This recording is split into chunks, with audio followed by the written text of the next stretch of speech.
session, we talked about how inventions come about, and we looked at one specific example of a communication device.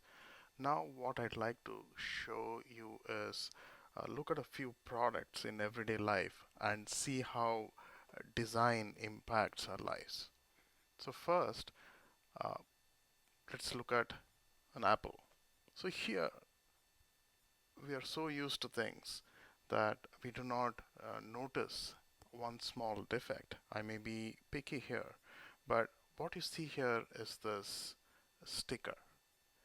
At some point of time, somebody, just to simplify the process of tracking and keeping inventory of Apple, decided to stick a sticker here. And then again, this the sticker here is the number here is used during checkout when you buy, so that they can keep track of inventory plus pricing for you. But what the person who decided to put the sticker didn't think about is how difficult it is to get it out.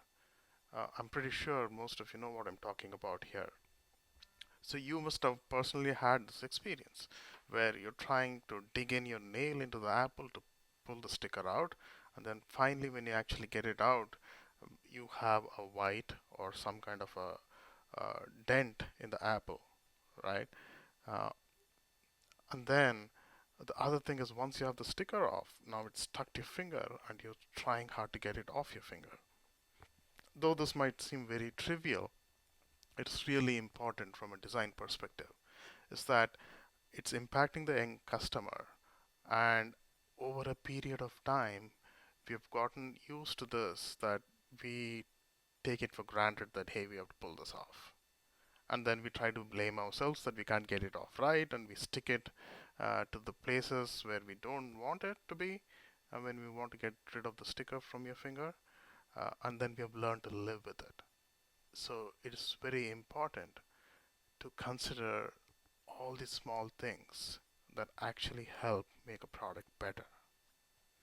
Let's look at another example. So here is a water jug. So when you actually look at it in the shop display, it looks really aerodynamic and nice, and this is something that you want to get. But once you actually start to use it, you start to feel the pain. So here, so here you see that the jug has a specific shape. The top part is higher, and it has this shape which gets it down. So every time you fill this jug, your normal reference point is the highest point here, and you tend to fill it a little bit above the water level mark. And when you put it on the table, it slowly starts to leak from the side, and then you'd have a pool of water at the bottom. So this happened to me multiple times. Then I thought, well, maybe I was not paying attention. It is my fault. Then we had guests come over for dinner, and somebody emptied the jug and then decided to fill it up so that it would filter through and we'll have some water ready. But again, they left it on the desk, same thing happened.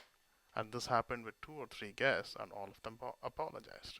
But actually, if you put a little bit of deeper thought into it, it is actually a design flaw where it is giving you a perception of having the ability to fill the water all the way through, right? And that's what you do. You're not trying to focus on actually, well, I'm filling water, up to what level should I fill? You just take a glance, you fill it up to the level, and then you just leave it there.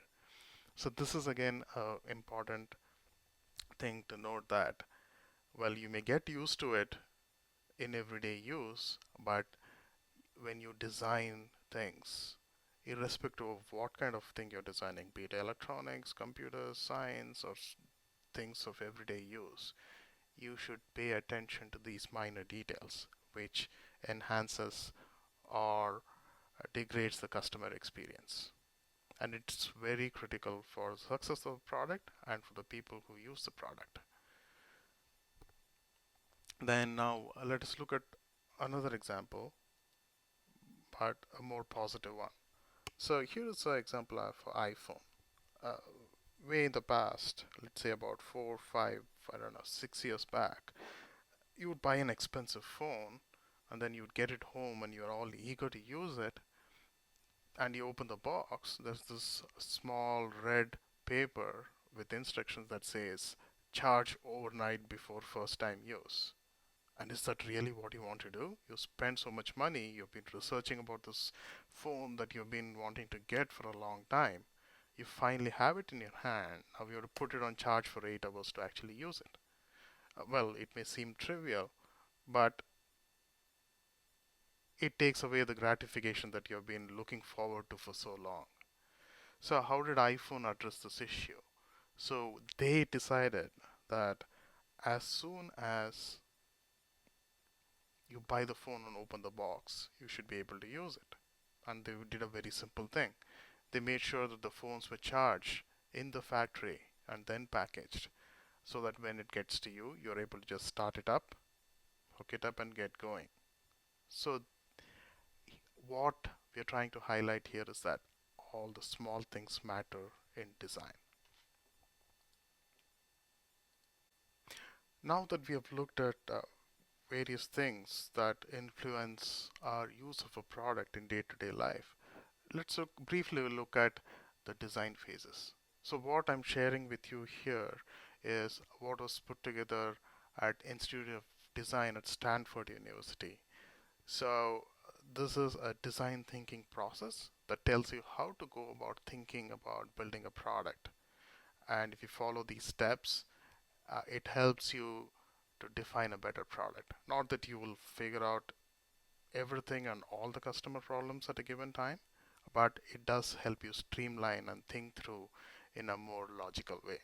So we'll be going over these steps with some examples. So we'll look at empathy, we'll look at define, ideate, prototype, and then in terms of the hackathon that you guys are working on, the testing and the sharing part is something that will happen on August 21st and 22nd, where you'll have an intense session to go over your product that you've been working for the last 3 weeks and put it to test and refine it with experts in 3D printing who will be at hand to help you out. And then on the second day, which is August 22nd, you will have an opportunity to present to a panel of judges and explain to them how you actually use the process. So in this session, we'll be primarily focusing on empathy, define, ideate, and how you can use uh, 3D printing or 3D modeling as a prototyping tool. Now let's look at the first phase in design, which is the empathy phase. So what do you mean by empathize or empathy as the first phase of design thinking? Here is where you're trying to understand the problem that you're trying to solve. So anything that you design or make, well, it may be for fun, but still you're trying to satisfy a need for somebody. Maybe it's you, or maybe it's your family, or you're going to develop it into a huge product. And it is very important to understand the emotional aspects of what is expected of the product. So you need to understand the people. Why does it matter to them? What are the thoughts that go about it, right? What are the physical needs that you need to take care of when you design the product? What are the emotional needs? So physical needs, if you go back to the water jug example that I showed you, well, there's a need to have a better uh, view of the level of water, right? And if you look at the iPhone example, it was an emotional need where you actually wanted to start it up right away.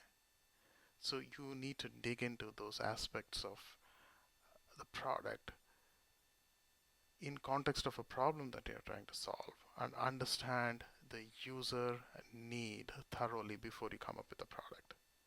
So the dictionary definition of empathy is an ability to understand and share the feelings of another. And this is a very critical phase in the design thinking process.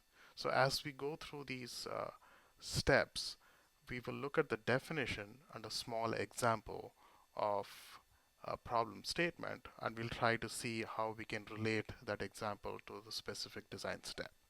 And the example is going to be that of Well, before we go to the example, here are some words that you're looking for. Somebody is happy about something, somebody is sad, frustrated, hopeful, confused, hurt, lonely, surprised, tense, discouraged. So these are the types of words that you're looking for when people describe the problem or the need to you, which will help you design the product.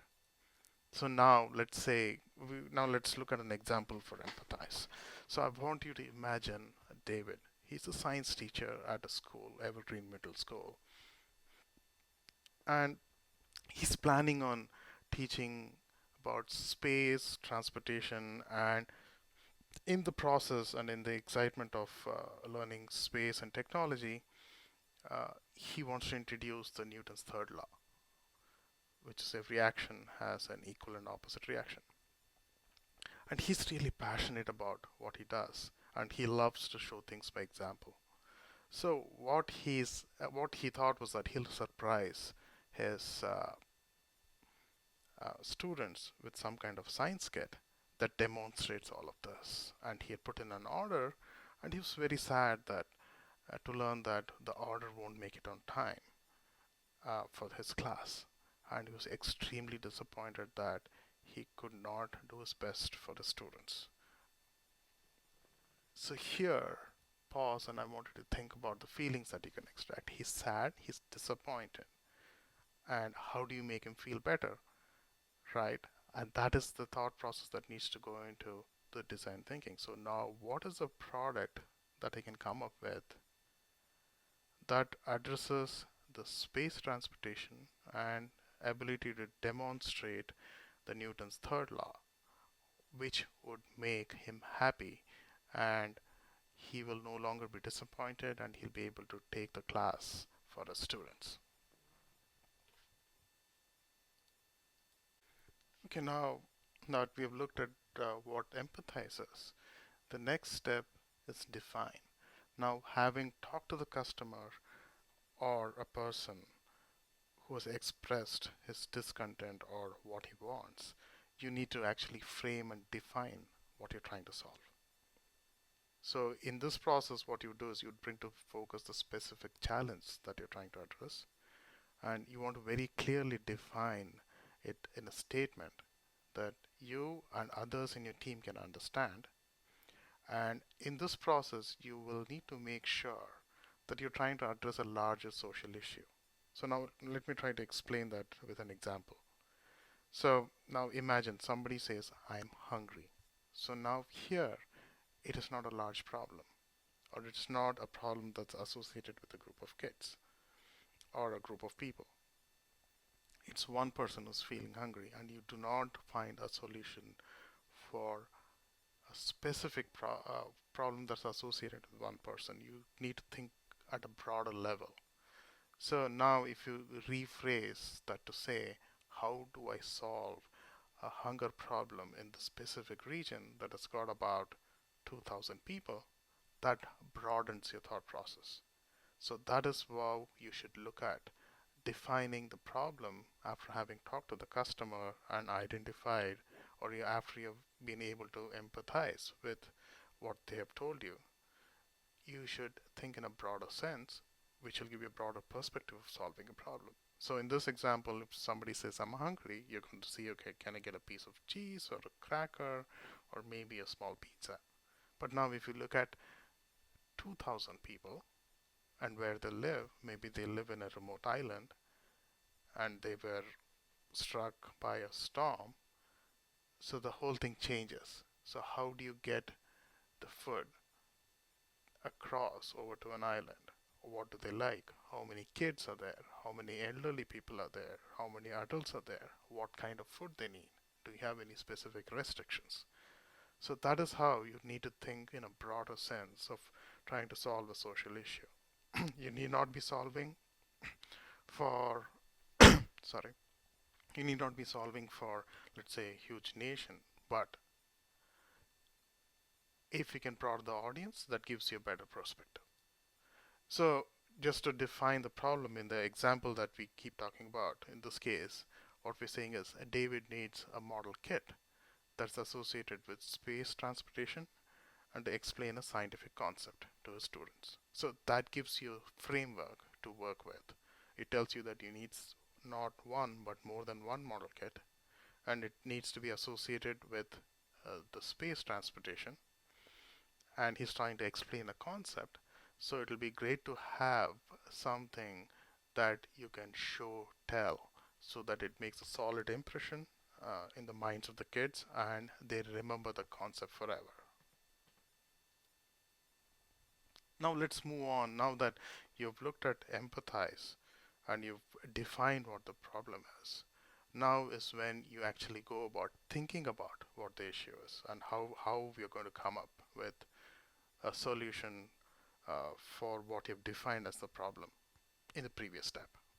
So here is where you need to brainstorm or think as a team and share ideas of how you solve the problem. And it is very important to note that you should not evaluate the idea as you come up with one. Don't judge. Any idea is a good idea, and you need to keep building on top of each other's idea so that you get a good quantity, and then everybody has expressed their idea. It should be bold, wild ideas that will get you thinking in different ways of how we want to come up with a product. So here is an example of the school uh, topic or school problem that we have been talking about. So here we could say, hey, we need something 3D printed in the kit because we do not have time to order something and the school has a 3D printer. So maybe we will build a rocket, we build a spaceship, it could be a weather balloon, or we could explore ordering something to be delivered the same day. Right, all these are options. So here is another example of why you should not limit your thought process or when you're brainstorming for ideas. Let's talk about a real life example. So somewhere in Montana, one of these electric companies had a real problem during winter. So you would have seen all of these transmission lines going across states, right? The huge towers and huge uh, wires that are run across these cables that run across these towers. So they had a very unique problem, since that come winter, the it would rain, the water would freeze over, and the cable between the towers would get all iced up. And over a period of time, as ice accumulated over the cable, it got really heavy and it would bring down the tower or the cable would snap. And this was a repeat occurrence, and it is costing a lot for the company to send out people to repair, set things right, leave alone the discomfort of losing power for the family in midwinters, right? All the household that are supplied from that power line. So this situation got out of hand, and the lead person in the company decided to get everybody in a room and think through ideas. They kept brainstorming this idea, that idea, but nothing came about. Then they all took a break and stepped out. And then somebody just jokingly said, maybe we should have a bear come and scratch its back on the tower. That would shake the tower and get the ice away. Well, then they just forgot about that, and then they came back into the room to continue the brainstorm. And then somebody just jokingly mentioned, hey, somebody had this idea of having a bear. Then instead of laughing it off, somebody said, hey, how do we get the bear to rub against the tower? Then again, somebody came up with an idea and said, now let's have them, maybe we could put a pot of honey up on the tower, and the bear tries to get it, and in the process shakes the tower, and then that shakes the ice off the cables between the towers. Then again, instead of stopping there and then moving on to a different thought process, somebody said, well, now how do we get the honey there? Somebody said, maybe we can climb and put it up there. Then somebody came up with a very bright idea that, hey, maybe we should get a helicopter to drop the honey at the top of the tower. Well, that is one view. And then again, somebody built on top of that and said, hey, wait a minute, why do we need a honey and a bear? When you fly a helicopter over a line, all of you know that it's got a downwash of strong flowing air. That should be good enough to shake the ice off the cables. And that is what stuck. And that is what was implemented by the electric company, where they hired an helicopter and have it fly over the tower and cables very close to them so that the downwash from the propellers can shake the ice off the cable. And that was the final solution that was implemented. So it's very crucial to understand that no idea is a bad idea, and you should keep developing on ideas. If had they just stopped with, had they just laughed off having a bear shaking the tower, they would not have landed with a solution, which was to fly the helicopter over the lines to solve the problem. So the point to look at here is, I know I'm repeating myself, but it's very important. No idea is a bad idea. Build on top of ideas. Think wild, think big, and note it down, and you can always eliminate the ones that don't work, but do not limit yourself. Okay, now let's move on to the next phase in the design thinking process, which is prototyping and testing. So now that you have a specific idea, you want to model it in different forms and test it out before you actually build the product. What this helps you achieve is that you have an option to come up with different ideas of representing uh, one specific idea that you picked and sharing it with your customers to get their feedback. So what you would do is you would build out a model. So let's say in case of David example that we've been talking about, uh, let's say we said we are going to build a rocket kit. So you could come up with different types of models and what is feasible. Share it with the customer, which in this case is David, and get his feedback. Then you make a prototype for it, then you test it out. Then you go back and forth between prototype and testing until you have finally come up with the one specific product that you want to build out in a large scale. So prototyping is important in terms of crystallizing your idea that you came up with in the previous process. You iterate on one specific idea multiple times, prototype it, take it to the customer, and get that feedback and keep refining it. Because what would happen if you don't follow this process is that you'll come up with one idea thinking that, hey, this solves the customer problem. Let's say you're building a phone. You would build about 1 million devices. And then when you actually take it to the customer, you realize that, well, there is this big issue and they don't want to use it. So for that reason, it's very crucial that you prototype and have a set of users who would actually look at the prototype and give you feedback. And you would run such market test multiple times with different prototypes, getting feedback, fixing it, testing it before you decide on what product you want to build. And in this scenario, in the 3D hackathon, uh, you've been given prompts, real life problems that you face in schools, and you need to go back to the person who feels the pain in the school. Maybe it's a group of teachers that want something, it's the administrative people, you have a desk that keeps shaking all the time, it's difficult to fix it, various other things, right? You need to identify the core set of people, define and come up with a solution, run it by them, get that feedback before you say, well, this is the final product. And you should definitely build a prototype of the final product and make sure that it works. Before we go into the sharing phase, what I'd like to state here is that you would be prototyping using Tinkercad. So you have an option to play around with different types of models that you come up with for your prompts that were given out on August 1st, and work as a team to say how it solves a problem. You can share the 3D model with your customers and get their feedback. And then on 22nd, you're going to be sharing this idea with a panel of judges.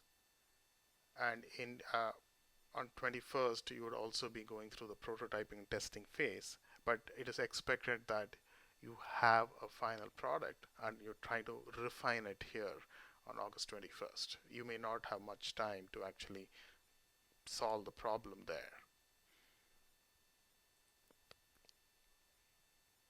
And then towards the end, on August 22nd, you're going to be presenting your idea to a panel of judges where they would go through the model and give you a feedback, and you would be given points based on various criteria. So that's all about the design process.